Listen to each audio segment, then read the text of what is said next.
Hello and welcome to another edition of Citizen Spotlight. I'm Steve Small, a life member of the Medfield Lions Club, and I'm here talking with Sanya Nadeem, a Montrose School student who is the 2023-2024 state champion of the Massachusetts Lions Youth Speech Competition. The Lions of Massachusetts have been running a youth speech competition this is the end of our 41st year. It's open to all high school students all across the state. This year we had somewhere between 500 and 600 entrants. And just to tell you a little bit about the competition before I talk to Sanya, there's 4 levels of competition. The speeches are timed. They have to be between 5 minutes and 8 minutes long. The students, at the first level of competition, the students can basically read the manuscript of their speech, but by the time they got to the state finals, where Sanya won the competition, they're reduced to one 3x5 index card at the podium to help them remember their speech. There's also an official in the audience who reads along with as they give their speech, and the speakers can be penalized if they skip too many sentences or if they ad-lib too much and add sentences. They can also be penalized if they go too short or if their speech is too short or too long. But given all that, Sanya emerged victorious, so congratulations again, Sanya. Thank you. And it's great to see you again. So this is the 3rd time in 9 years that a student from the Montrose School has won this statewide competition, which is a pretty impressive record when you consider how many schools. What's going on over there at Montrose? What are they teaching you? Honestly, I'm not really sure. I know that Montrose has been associated with the Lions competition for a while now, as Mrs. Whitlock was telling me.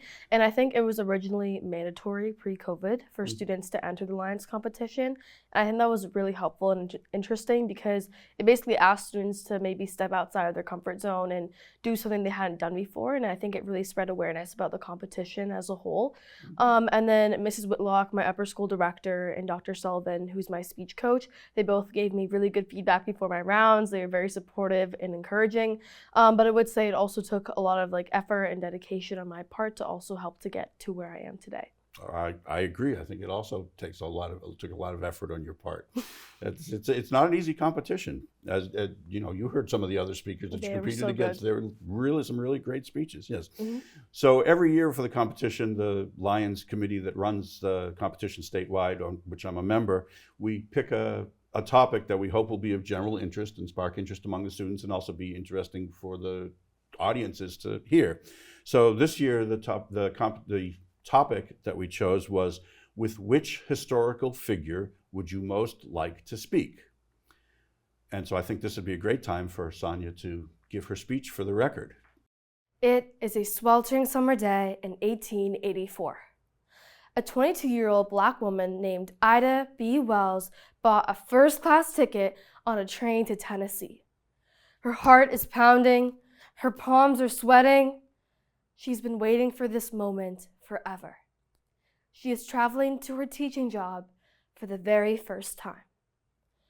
On the train, she enters a colored car because Black people and white people are segregated. But when she goes inside, she sees a man who is illegally smoking. So she moves to the ladies' car, where the conductor tells it that the car is for white people only. Furious at the discrimination, she refuses to obey. 2 men have to drag her out of the car, her dressies ripping and tearing, and all the while, she holds on to her ticket. And she refuses to stop there. She takes this case to court and wins. And this court decision is not just a win for herself. It is one to be remembered for the rest of history because it foreshadows the end of segregation. And yet, nobody then knew her name. If I could meet any historical figure, I could choose from so many different people who have left an indelible mark on our society. Martin Luther King Jr., Aristotle, Gandhi, but they often steal the limelight. We cannot let them overshadow the lesser-known heroes whose narratives have faded with time. One of those lesser-known heroes was named Ida B. Wells. If I could meet any historical figure, it would definitely be her. Why? Because of her deep impact on our society, her unwavering dedication in the face of tragedy and injustice, and her relentless search for equality, not just for her race, but for her gender. And yet, Nobody then knew her name. If I met Ida B. Wells, I would speak to her about three things: her legacy, activism, and advice. First, activism. Born into the shackles of slavery in the 1860s, Ida B. Wells had to face the harsh reality of racial discrimination from the moment she was born. Slaves endure physical and emotional abuse, forever trapping them in their current state and in turn stripping them of their humanity, dignity, and hope. Ida B. Wells lived in an era when rampant lynchings plagued our nation, when women had limited education, limited employment opportunities, and did not have the right to vote. It is easy for people's spirits and hopes to shatter when they live in such difficult times, but not for Ida B. Wells. She was a visionary who saw the world as what it could be, not what it was. And while she felt this way over a century ago, these ideals still apply to me today. As a second-gen teenager, I feel blessed to live in a country built on the ideals of liberty, equality, opportunity, and justice. We have to uphold the very values our founding fathers established in a time when our country needs it the most. Secondly, legacy. I would speak to Ida B. Wells about how her legacy lives on as a symbol of hope and resilience. Her passion to make a real difference symbolized a flame burning within her and ignited a fire within others to force a much-needed change. She has influenced thousands of African Americans and women to seek equality, not just for themselves, but for every legacy that follows them. In fact, 72 years after Ida B. Wells refused to give up her train seat, Rosa Parks followed her footsteps with a similar act that has become much more well-known today. Ida B. Wells paved the way for so many influential and inspiring American female figures like Ruth Bader Ginsburg, Madeleine Albright, and Michelle Obama. Lastly, advice.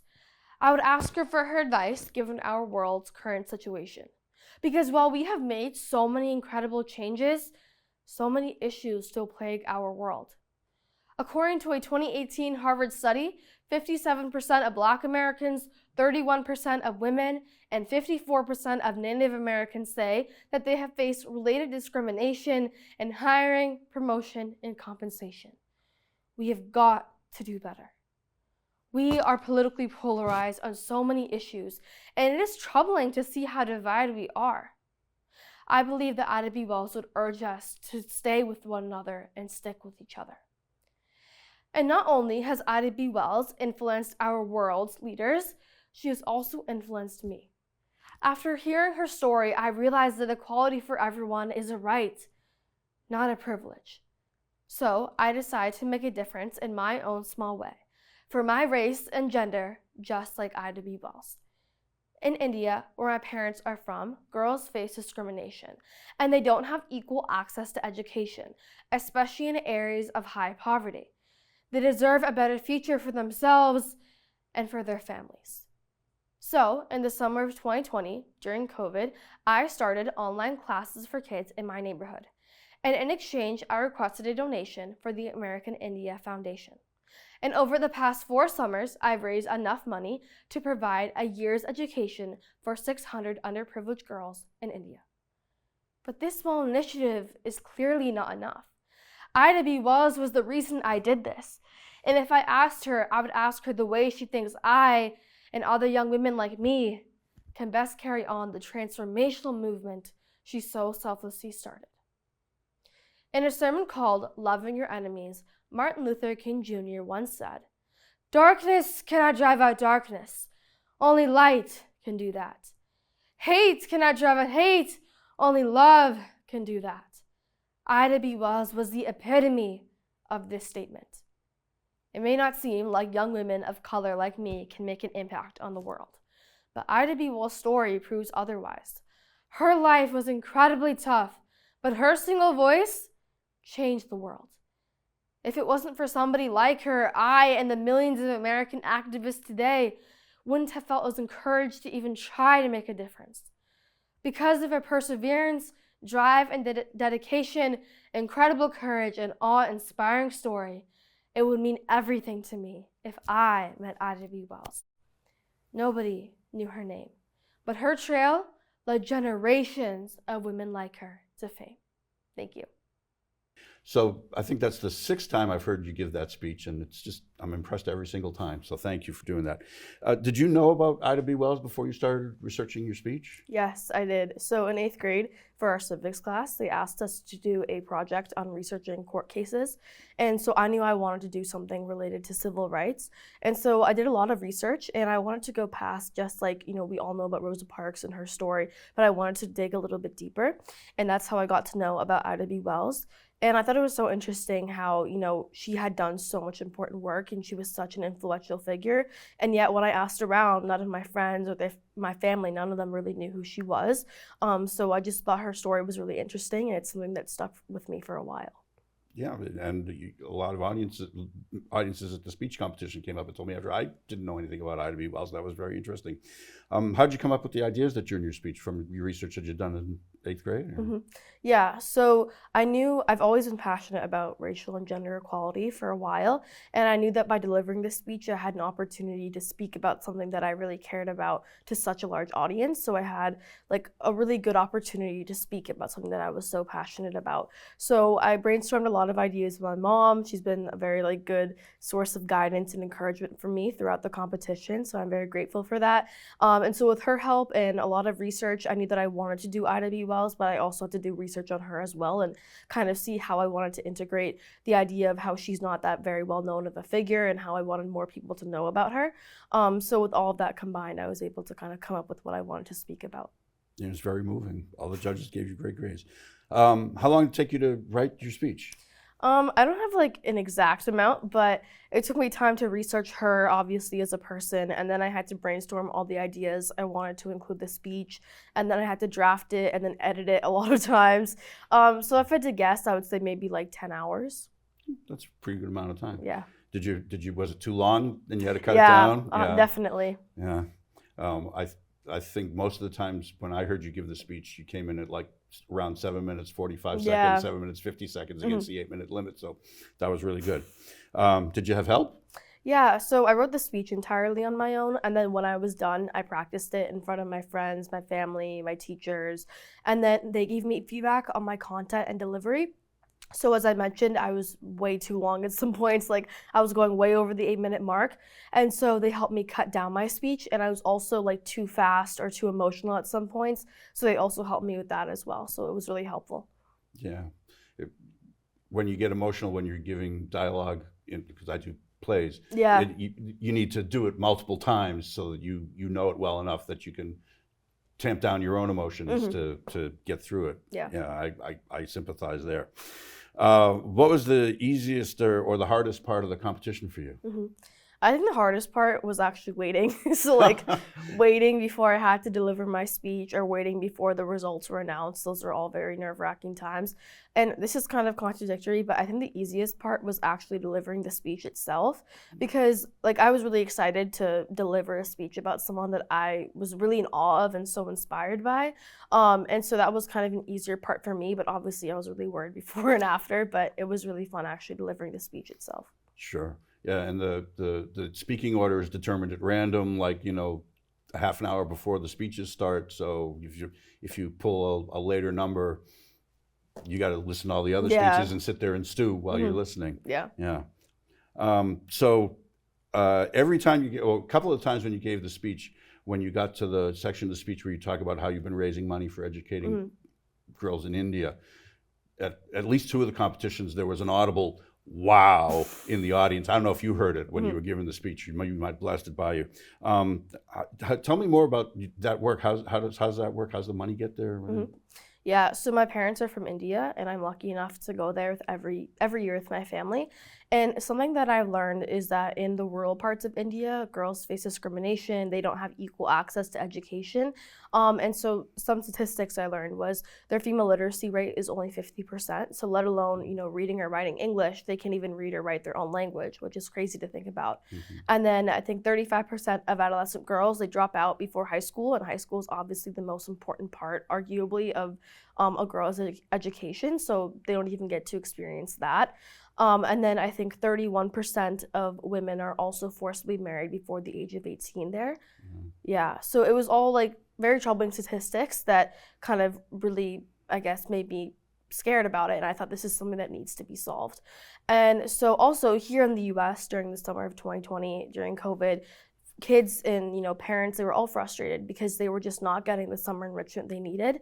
And so I combined three things. So I was really passionate about teaching. I knew there was a need for summer enrichment here and there was a need for girls education in India, so I started online classes for kids in my neighborhood, and in exchange I requested a donation for the American India Foundation. So that's a foundation that my parents have been associated with for many years, and so I know firsthand what incredible work they've done, and I've done a lot of research on the program specifically that provides education for underprivileged girls, and I thought it was a really notable cause and something that needs to be raised awareness about and raised money for.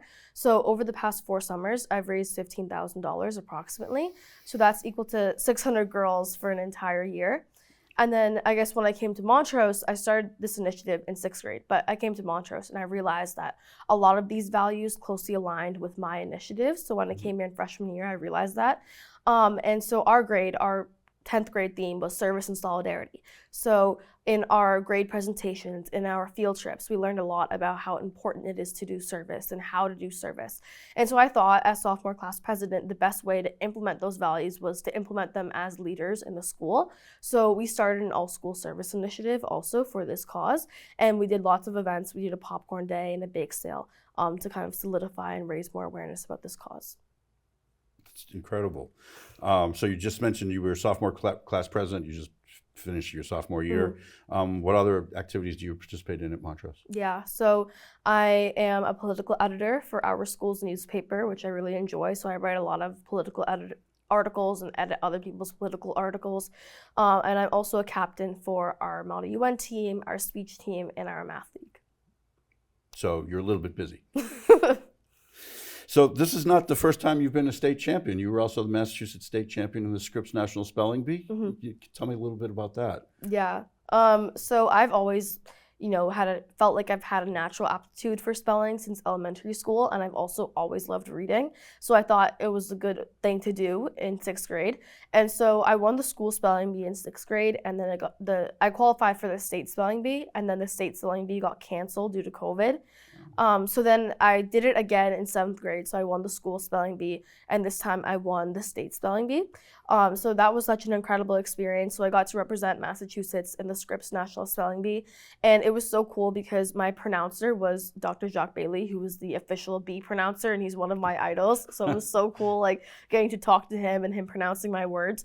And it was just overall, obviously, it was a very content-heavy experience. I had to memorize over 30,000 words, but I really enjoyed it. It was a lot of fun. Incredible. Okay. So I know you just finished your sophomore year, so there's time for things to change. But Yeah. What do you think you might want to do in the future? I definitely want to major in political science in college, so the pre-law track, basically. And then my hope is I would want to work in the White House or the Senate for a couple of years because I think that would be very exciting. And then I would hopefully want to go to law school and become a lawyer or something like that. I'm not really sure about that part, but I definitely want to go to law school. All right. What are you doing this summer? So I'm going to India every year. Like I mentioned, I go with my family, so I'm very excited to see my grandparents and my cousins and my family. And then I'm actually interning at the State House this week, so that's going to be a lot of fun and kind of just experiencing politics firsthand. So I'm very excited for that as well. Do you know what you're going to be doing as an intern? Yeah, so I had my check-in a couple of days ago. So I'm going to be, responding to constituents and doing State House tours, things like that for the office. And then also we're supposed to do a daily news summary for our rep. So we're supposed to look at the Boston Globe, the Boston Herald, and tell them what's going on in Massachusetts.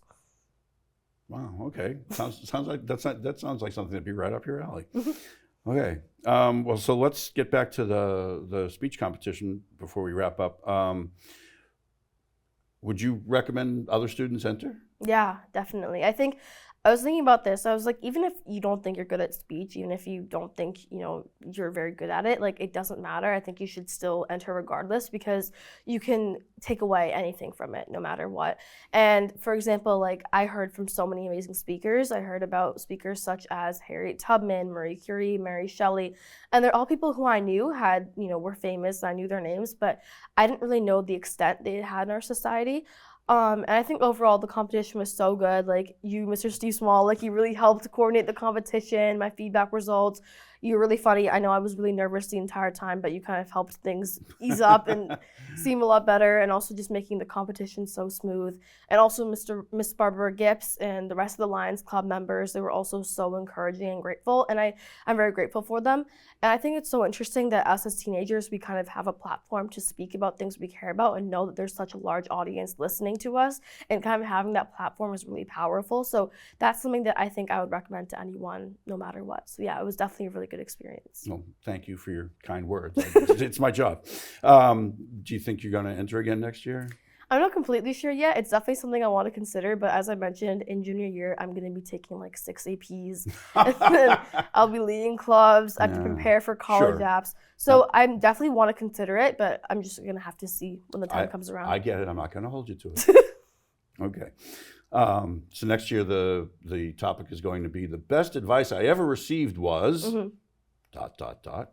Anyway. So the competition was pretty lucrative for you. From my calculations, you won a little over $2,000. Yeah. Not spending it all in one place, I hope. No, but yeah, the donation, like the giveaway amounts, they were very generous. Yeah. Well, so I have another one for you. Because you're the state champion and the Medfield Lions sponsored you. We gave you an award when you won at our club competition, as an example. But in honor of your championship, best in state, we would also like to donate $100 to your American Indian Foundation. Thank you so much. It's really kind of you. I just have to put the name on the check. Thank you so much. Okay. That's actually crazy because that's enough for 4 girls for an entire year, their education, which is insane to think about. So thank you so much. No, we're happy to help. You've been great. We've been happy to work with you and proud of you, and congratulations again. Thank you. Anyone you want to thank? Obviously, I'm very grateful to my teachers, my friends, my family, everyone involved in Lions competition. I kind of mentioned this earlier, but again, to my mom, she really encouraged me to enter the competition, and she's kind of been like my inspiration throughout the entire thing. So I'm really grateful for her and all of her help and support. But yeah. All right. Well, I'm glad you were able to come and get this on camera, on tape, and you have your speech recorded so that all your family back in India can see it. Thank you. So this is signing off for Citizen Spotlight. This is Steve Small of the Medfield Lions, talking with Sanya Nadeem, the 2023-24 Best in State in the Massachusetts Lions Youth Speech Competition.